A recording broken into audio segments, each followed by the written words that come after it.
நல்ல வேளை எதுவுமே ஆகலைங்க, எந்திரிச்சிருச்சு லாஸ்ட்டாக. ஃபஸ்ட்டு ட்ரிப் வந்து பார்த்தோம்னா எடுத்துட்டோங்க, ஊபரில் தான். இங்கேருந்து வந்து பார்த்தோம்னா சிறுசேரி எடுத்திருக்கேன். 30 கிலோமீட்டரு, 600 ரூபா கரெக்டாக தான் காமிச்சிச்சு. ஸோ ஸ்டார்ட் பண்ணலாம்.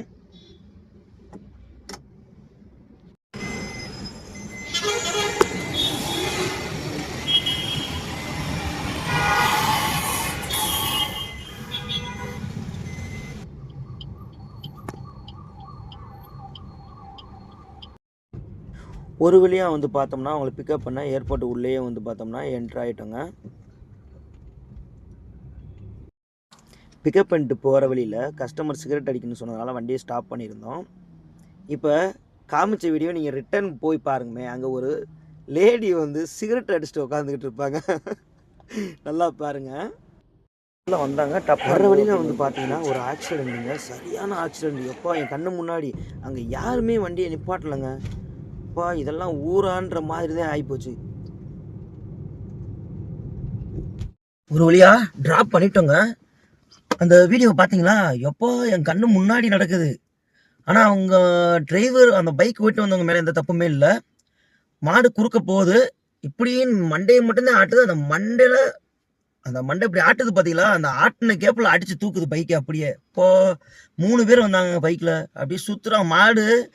அந்த அடிப்பட்டு கீழே விழுந்ததுமே வந்து பார்த்தீங்க, அந்த மாடே வந்து பார்த்தீங்கன்னா சுற்றுது இப்படியே. 2 சுற்று சுற்றி இருக்கும் கரெக்டாக. இப்படி சுற்றிட்டு அப்படியே இன்னைக்கு நான் கூட மாடு பாவம் இறந்து போச்சுன்னு தான் நினச்சேன். ரெண்டாவது அவங்கக்கிட்ட பேசிக்கிட்டு, ஆனால் இன்னொன்றுங்க, ஆனால் இது ஊராங்க காமக்க.